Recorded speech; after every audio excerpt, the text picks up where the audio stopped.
All right. Well, hello, everyone, and welcome to the podcast. My name is Billy Dees, and I am thrilled that you are here. If this is your first time here, let me tell you that we are primarily an interview and a commentary podcast. Now, you can find the Billy Dees Podcast pretty much anywhere podcasts are found, including Apple Podcasts, Spotify, and with friends over at Good Pods. We don't necessarily do a whole lot with YouTube, but we are recording video today. So if you happen to run across this podcast and you want to check out the podcast behind the scenes, so to speak, and actually see our guest today, you are welcome to do that. Billy Dees is available just like that. No fancy variations on the screen name on just about every platform that is out there. On the studio line with me today, I have Graciela Moore. Graciela, welcome to the podcast. I am absolutely overjoyed that you are here. Thank you so much, Billy. I'm so happy. Well, I am too. And the reason that I'm happy to have Graciela is that we deal with a lot of heavy topics here on the podcast. And I'm very happy that people that have those types of stories to tell come here. But Graciela has a different kind of inspiration in that she talks about hope, and she's very positive. And I've been in a number of different social media rooms and spaces with her, and her positivity, her being, so to speak, is so strong and so positive that I'm so glad to have her on the show and to share that with you. Your Twitter bio has some interesting stuff on there, and let's kind of delve into that a little bit. You talk about transcendental hope coach, and you are an author, and you also do a lot with the hashtag HSIP, and that's all about thriving into soul alignment. And you're also a public speaker, so a lot of really amazing topics here. Before we get into the idea of hope, why don't you tell the audience a little bit about yourself and what you are very passionate about? Well, so a little bit about me. I am from Puerto Rico, born and raised, didn't make it to the States until I was 27. And in that journey of waiting, I learned a lot about how to be productive while I was waiting for my chance to move here. I guess we could call it that. And so for example, I learned the language, right? And what it became was me learning that hope is its own thing, aside from all these other connotations that we give it, like hope in Christ or whatever. And learning that it's its own mindset just transformed how I viewed life in general. And so I'm very passionate about it as a concept and as a propeller. And I'm so grateful to be able to talk about that with you. Thank you. Well, it's like I said, it's so inspiring to hear a lot of these concepts. And quite frankly, in the preparation of doing this podcast, I learned some things that I did not know about hope. Let's talk a little bit about hope. There is the general term like hope for a better day, hope we win on Sunday, and those kinds of terms that kind of get thrown around every day. We talked about in our pre-production meeting that you'll see a lot of memes about hope for this and hope for that. And there's nothing wrong with that, but that's one way that we consider hope. And then there is a different kind of hope, which is transcendental hope. And that's a little bit more specialized. So do you want to talk about how to contrast those two things? Yes, thank you. So the thing about hope is that, like I said, it's its own thing, and we tend to really blend it together with other things like you just introduced right now. So there's hope in Christ, and that's beautiful, and we could talk about that all day. And, you know, in the market or consumer or commercial aspect of things, we tend to see it a lot blended together with love and family. And then, like you mentioned, memes and social media, hoping for a better day or hope for tomorrow. We tend to really attach hope to this dream-like scenario of hoping for the best. What does that even mean? What does that even look like, right? When I realized that it's its own mindset and deepened my research and found out that we can divide it into types. So this is what Julie Naras does in her book, Apprentice to Hope. She divides it into chosen hope, for example, which is when you gather together for a common goal like Black Lives Matter or, civil rights issues or, my body, my choice type of thing. You get together all in that same wavelength of energy. And she calls this chosen hope. And that's a mindset. You employ that, right? You use it as fuel.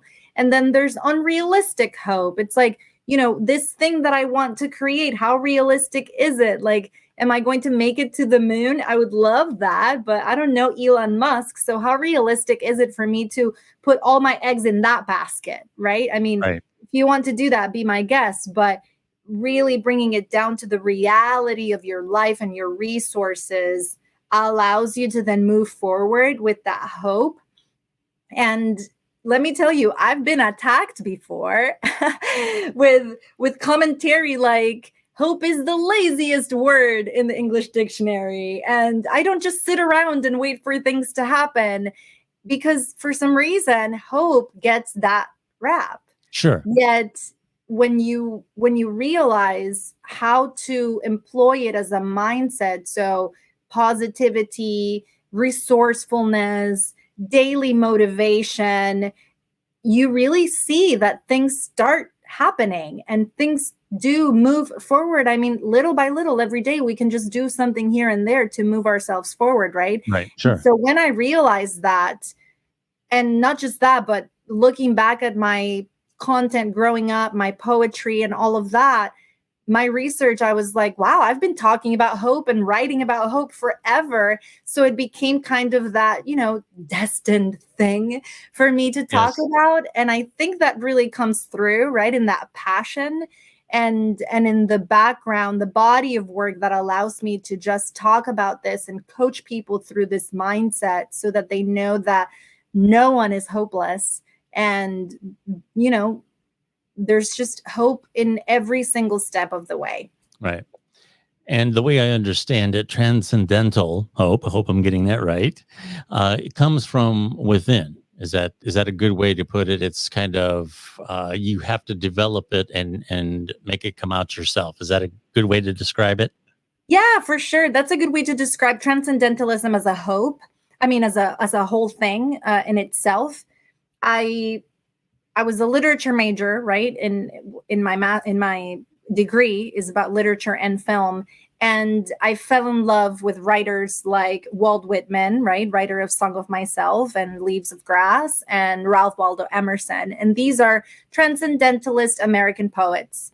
And the thing about transcendentalism, which I didn't know when I was a literature major, and I find out now when I'm doing this research, is essentially, if you have a deity, if your deity has a name, if you believe in the Holy Spirit, if you just call the Spirit something, essentially you're not a transcendentalist. Okay. And so with a very objective intention of not just coaching Christians, which I know I would love that, right? Like if I only focused on Christians as a niche, that would be wonderful and it would be productive and successful, blah, blah, blah. But I wanted to open my coaching, my heart, my experience to all. I tap into transcendentalism because it's about you and your efforts and your gifts and your strengths and that little seed, that the people in India look at that seed and it grows into this wonderful tree of life. And Muslims may call it something else, and Christians may call it hope in Christ. And someone with no religious background may just think is not within them. But understanding that hope is its own thing, separate from all these other contexts, was so refreshing for me because it allowed me to have that license to reach people. And then it was honestly so surprising, but pleasantly surprising, to find out that there's a whole nother psychological research about it, because now we're going into the science of hope. Right. Now it's not just a buzzword or a spiritual thing. Now it's a science, something that happens, in the prefrontal cortex, where the Hindu people put that little red dot right there. Yeah. And I was just so fascinated by it, because I don't care who you are, where you come from, what your limitations are. You need hope just as much as me and the next person. And finding that common ground really inspired me to do what I do and to be able to talk about it as a subject matter in itself. And it just brings me so much joy. That's fantastic. We're going to come back to hope. I do have to ask you, because on your Twitter bio, it's listed there, and a lot of people may not know what it is. I find it a very interesting and very valid concept, and that is that of HSIP. So would you like to talk about that just a little bit? Yes. So essentially, we tend to see 3 letters instead of 4, and that would be HSP, and that means highly sensitive person. And this term is not new, and obviously I didn't make it up. It was coined by a psychologist in 1991. I was in pre-K at the time, but that's me. So it has to do with, we tend to see highly sensitive people as, they're sensitive in their feelings. Right. You feel too much, or you're too dramatic, or you're too this or too that. But in reality, it has to do with the senses.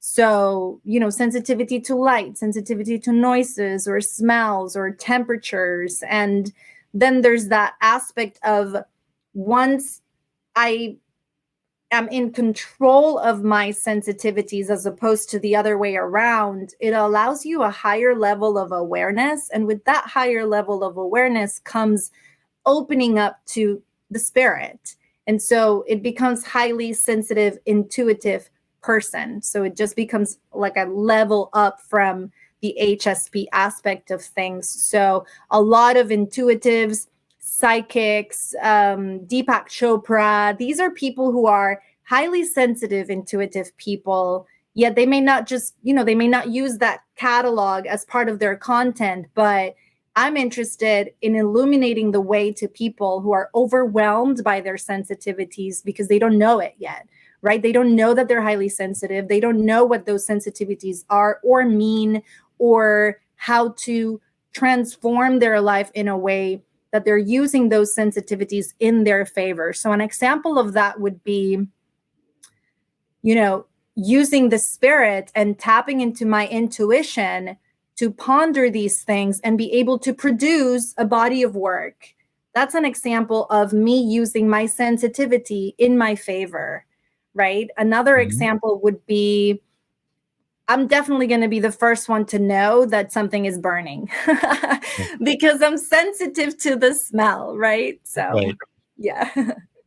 That's very, very interesting. And I believe that is so valid, because I've known people like that. And I feel I've gone through that myself. A lot of times things have impacted me to a very great degree. So I believe I feel that. Now, spirituality is something that you talk about in a lot of different contexts. What does it mean to have your soul aligned? When people hear that, they might say, "Oh, I don't know if I want," but it's really a very valid concept. It's a very simple one. Would you like to talk about it a little bit?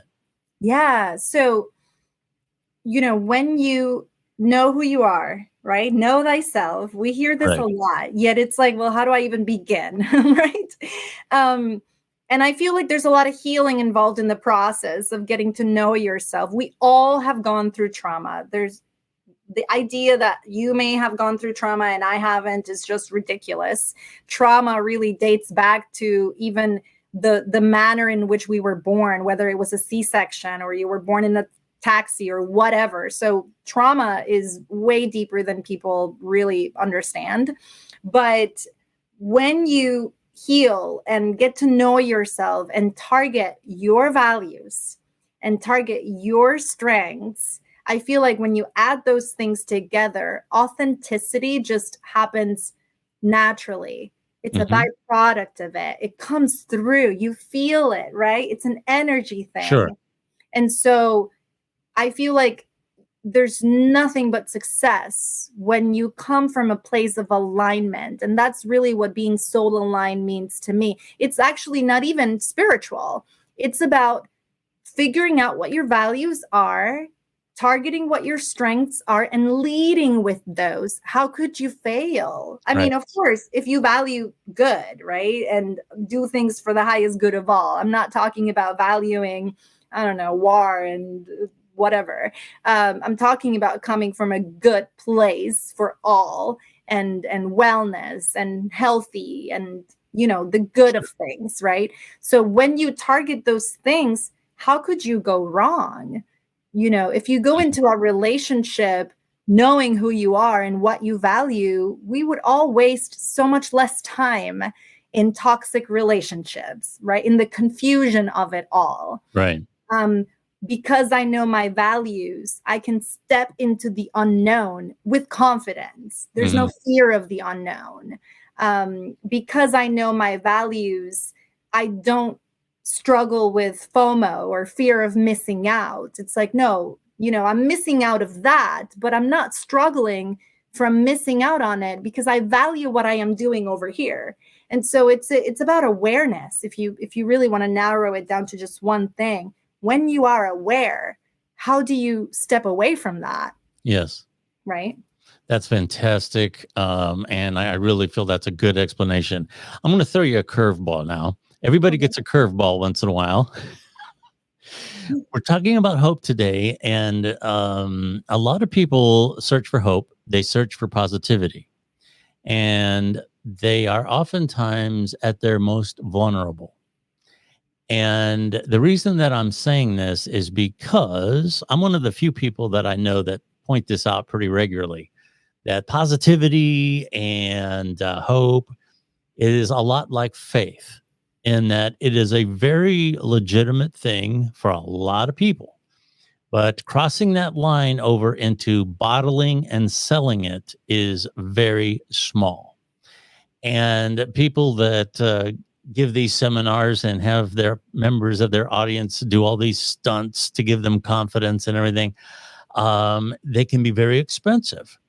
So if someone is searching for that kind of soul alignment and they want to try and maybe find that through a coach or something similar, how do they make sure that they're not going to someone who's going to give them some snake oil and tell them the things that they want to hear, and in the long run really not be that helpful?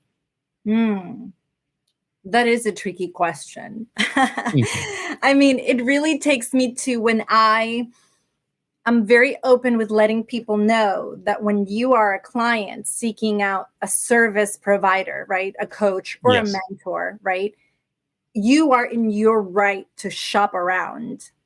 And this is when that discovery call becomes key.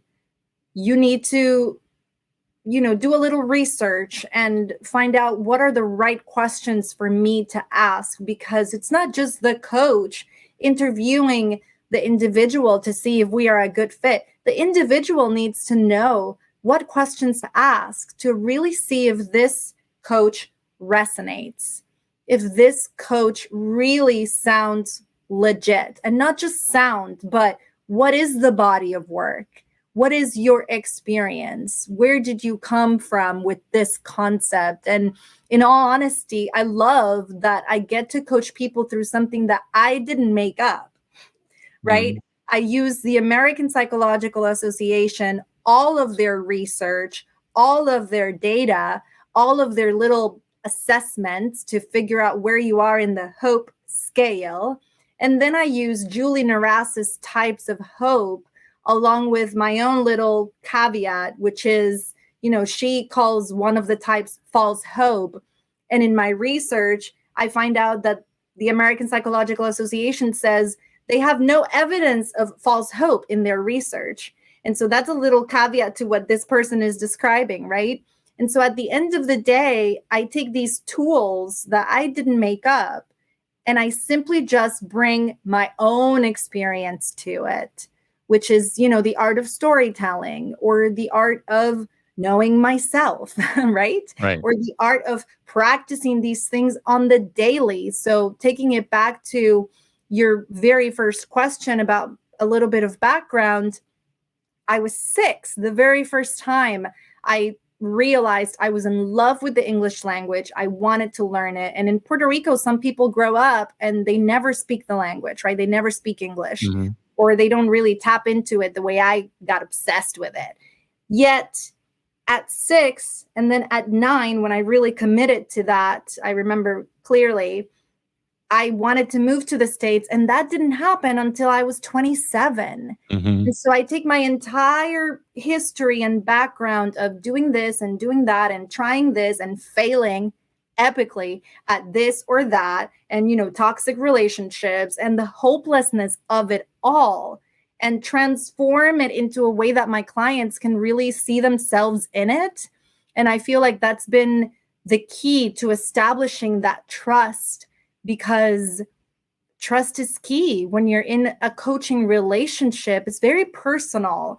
And, taking it back to the beginning of my answer, which was letting the client know that they are in the right to shop around, I feel like is key now more than ever, because there's coaches coming out of the woodworks Mm-hmm. and people are calling themselves coaches without the right qualifications. And so I take pride in my own certification, because it didn't just happen with an online course that cost me $7, right? Like the International Coaching Federation is huge in their line of ethics and standards that I have to abide by, or Mm-hmm. else I can't belong. Right. And, I'm a licensed real estate agent. So having those ethics and standards from the Realtor Association is something that I like, right? The structure and the backbone of that business. It's a form of guidance that we all have, right? And that we all have to abide to.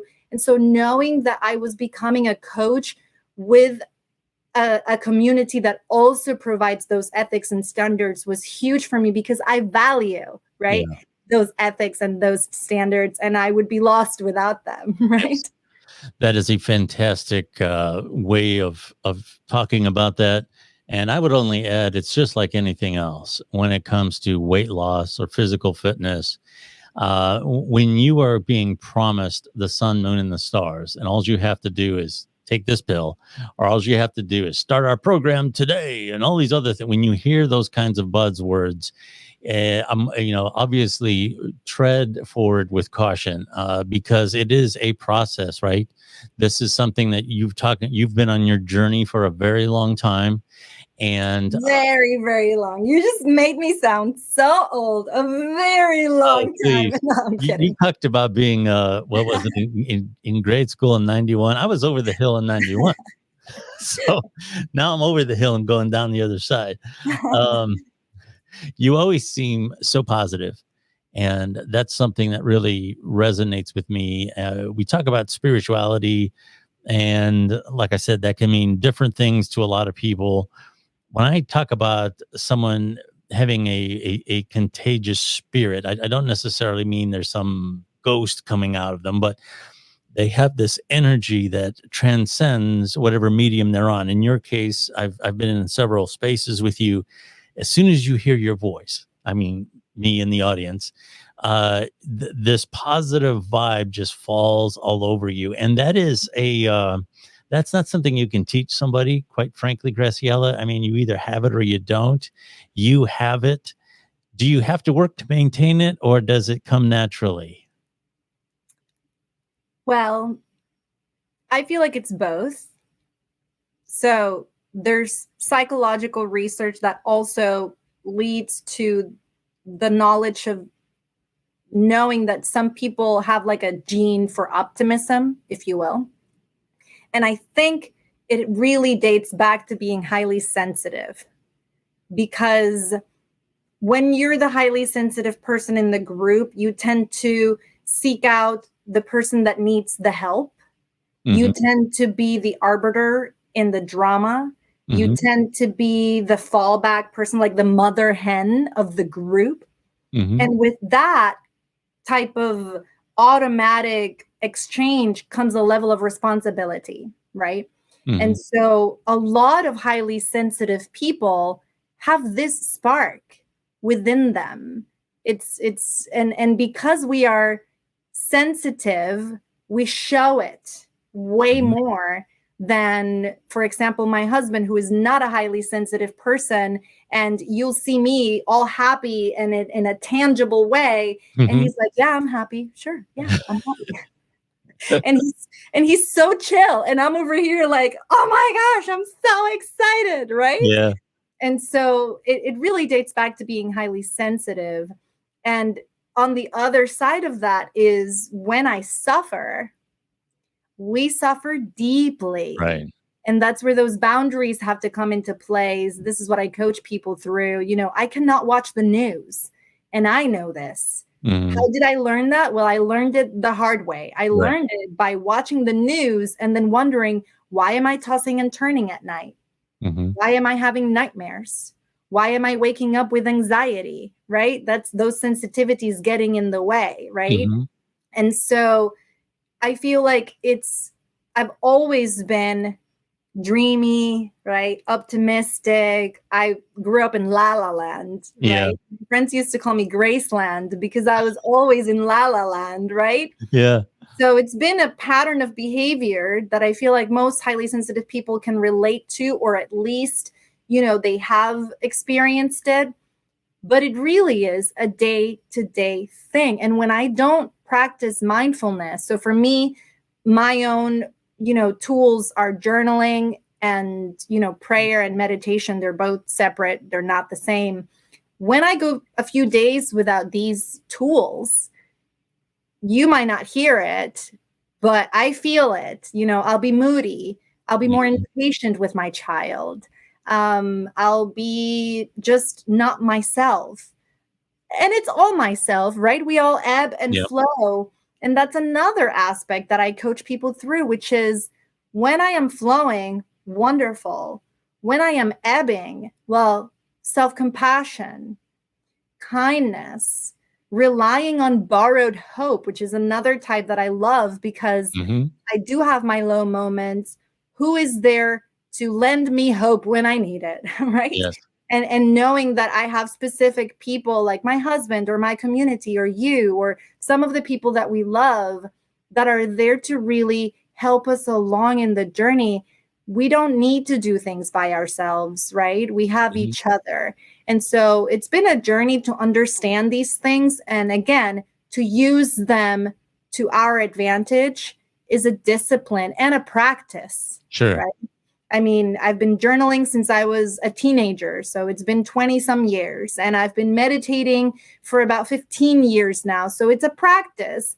And my client shouldn't even consider that they're going to tackle it in a week of coaching where it's taken me 15 years to do it, right? Sure. Exactly. Understanding that it's a process and that it's a day-to-day thing, that's part of what the coaching relationship is, right? That's what you have a coach for, to just bring that perspective and bring that objective, lens to things, because we tend to take things very personal, as we should, and we tend to really attach our feelings to it, especially highly sensitive people.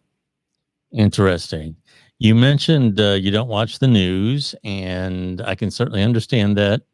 There's a lot going on in the world today, and I mentioned my age before. I got to tell you, in all honesty, things are as nutty as they've ever been. It's an interesting time, to be sure.